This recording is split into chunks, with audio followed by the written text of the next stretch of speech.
अस्सलामुअलैकुम। आप देख रहे हैं मेरा YouTube channel cooking with Nazia Azmat. आज हम बनाएंगे केक रस घर पर बेकरी से हज़ार गुना बेहतर, साफ़ सुथरे और बहुत ही हेल्दी और इंतहाई आसान रेसिपी। एक नॉर्मल जो हम घर में स्पंज केक बनाते हैं ना, बर्थडे वाला केक, उससे आज मैं आपको केक रस बनाना बताऊंगी, और वो भी चंद मिनटों में, और बहुत जल्दी बनकर तैयार हो जाएंगे और बेकरी से हज़ार गुना बेहतर होंगे और बहुत हेल्दी होंगे। हम अपनी निगरानी में साफ़ सुथरे हाथों से बनाएंगे।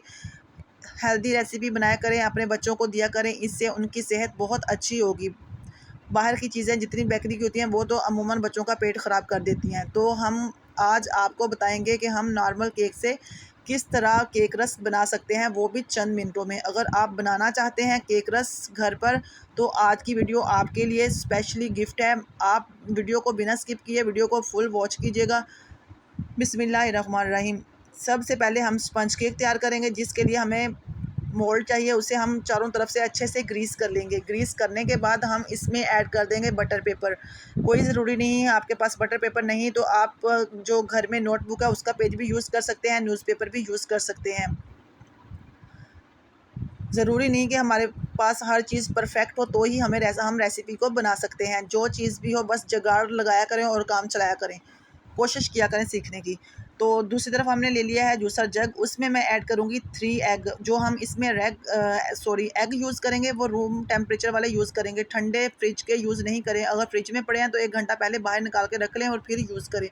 3 मैंने एग लिए हैं, और एग को भी गर्मियाँ हैं, चेक कर लीजिए कोई ख़राब ना ऐड कर दें। अलग अलग बर्तनों में ऐड करके ऐड कीजिएगा। और हाफ़ कप मैंने इसमें चीनी ऐड कर दिया। आप चीनी का पाउडर भी यूज़ कर सकते हैं, चीनी भी ऐड कर सकते हैं। और इसमें कप का चौथा हिस्सा मैंने कुकिंग ऑयल यूज़ किया है। 1/4 कप कुकिंग ऑयल लिया है, और इसे हम 2 मिनट के लिए बीट कर लेंगे, अच्छे से ब्लेंड कर लेंगे ताकि चीनी का दाना बिल्कुल अच्छे से ख़त्म हो जाए। उसके बाद हम इसको ऐड करेंगे खुले बर्तन में। और इस केक में टोटल 6 इंग्रेडिएंट होते हैं, जिसमें 3 पाउडर वाले ये ड्राई इंग्रेडिएंट होते हैं, और 3 जो होते हैं वो लिक्विड होते हैं।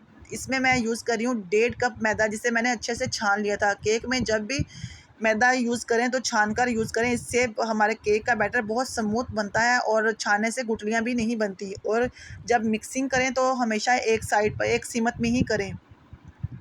केक बनाने में कट एंड फोल्ड का मेथड यूज़ किया जाता है, तो इसको फॉलो करते हुए आप केक बनाएं तो आपका केक बहुत अच्छा फ्लफ़ी और अच्छे से राइज़ होगा। अब मैंने इसमें ऐड कर दिया 1 teaspoon baking powder, baking soda मैंने यूज़ नहीं किया।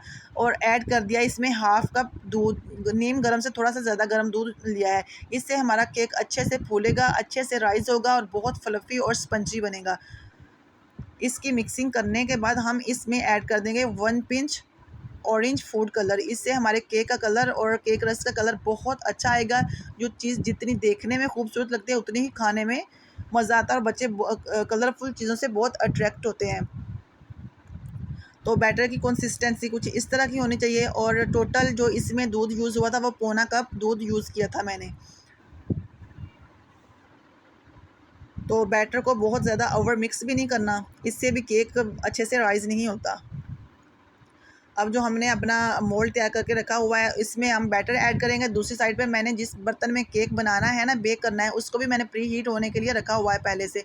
10 मिनट के लिए अपने बर्तन को पहले प्री हीट करेंगे। नॉर्मल आंच पर नमक ऐड किया है उसमें पहले मैंने, फिर स्टैंड रख के प्री हीट किया हुआ है। जब हम बैटर को सांचे में ऐड कर लेते हैं तो हमने इसको बहुत ज़्यादा रेस्ट नहीं देनी होती, वरना हमारा केक नहीं अच्छे से बनता। तो मैंने मोल्ड को, वो जिस बर्तन में केक बनाना है, उसको भी प्री हीट होने के लिए रखा हुआ है, और मोल्ड भी पहले ग्रीस कर लिया था। ये चीज़ें हमने सबसे पहले तैयार करनी होती हैं, और फिर हमने बैटर तैयार करना होता है, क्योंकि हमने इसको रेस्ट नहीं देनी होती। फ़ौरन तैयार करना होता है, फ़ौरन बेक करना होता है। तो माशाल्लाह हमारा जो बैटर है वो हो चुका है ऐड मोल्ड में। अब हम इसको टाइप करेंगे ताकि इसमें जो बबल्स या एयर वगैरह हो तो वो निकल जाएगी। अब हम इसको ऐड कर देंगे कुकर में। मैंने कुकर लिया हुआ है, इसमें नमक रखा और स्टैंड रख के प्री हीट किया था। अब हम इसको कवर करके 45 से 50 मिनट के लिए बेक करेंगे। टोटल 50 मिनट लगे थे इसको बेक होने में, तो हमारा केक अच्छे से पककर तैयार हो गया था। और ये पौना कप मैंने दूध यूज़ किया है। इतनी आंच पर हम 50 मिनट के लिए इसको 45 टू 50 मिनट के लिए मैंने इसको बेक किया है। और जब 45 मिनट हो जाएं या 40 हो जाएं तो आप चेक भी कर सकते हैं टूथपिक या छुरी की मदद से, ताकि आपको केक जल भी ना जाए। और आपका डिपेंड करता है कि बर्तन कैसा है और आपने इसके नीचे आंच कितनी ज़्यादा रखी हुई है। आंच स्लो ही रखेंगे तो हमारा केक अच्छा बनता है, जितनी मैंने आपको दिखाई है। तो हमारा स्पंज बनकर तैयार हो चुका है, बहुत अच्छा, बहुत फ्लफ़ी और बहुत अच्छे से राइज़ हुआ है। केक है, मैंने हाफ़ केक को मैंने इस तरह शुगर सिरप में डिप करके कोकोनट से कोट कर दिया और हाफ़ के मैं बना रही हूँ केक रस। ओवन में बना रही हूँ। टोटल 6 मिनट लगे थे। 3 मिनट एक साइड पे मैंने पकाया, 3 मिनट एक साइड पे साइड चेंज करके। तो हमारे केक रस बनकर तैयार हो गए थे, मतलब 80 डिग्री पर। और 6 मिनट तो हमारे केक माशाल्लाह बनकर तैयार हो गए। बहुत ही क्रिस्पी और बहुत ही अच्छे बने हैं। बनाएं, खुद खाएं, बच्चों को खिलाएं। इसी दौरान अगर आप हमारे चैनल पर नए हैं तो काइंडली वीडियो को लाइक करें, शेयर करें और सब्सक्राइब करें चैनल को। यहाँ मैंने बच्चों का शोर आ रहा था, आवाज़ म्यूट कर दी थी, तो वो वरना मैं आपको इनकी आवाज़ सुनाती है कितने अच्छे और कितने क्रिस्पी बने हैं। बनाएं, इंजॉय करें। मुझे दीजिएगा इजाज़त। अल्लाह हाफिज़। मिलेंगे न्यू रेसिपी के साथ इंशाल्लाह।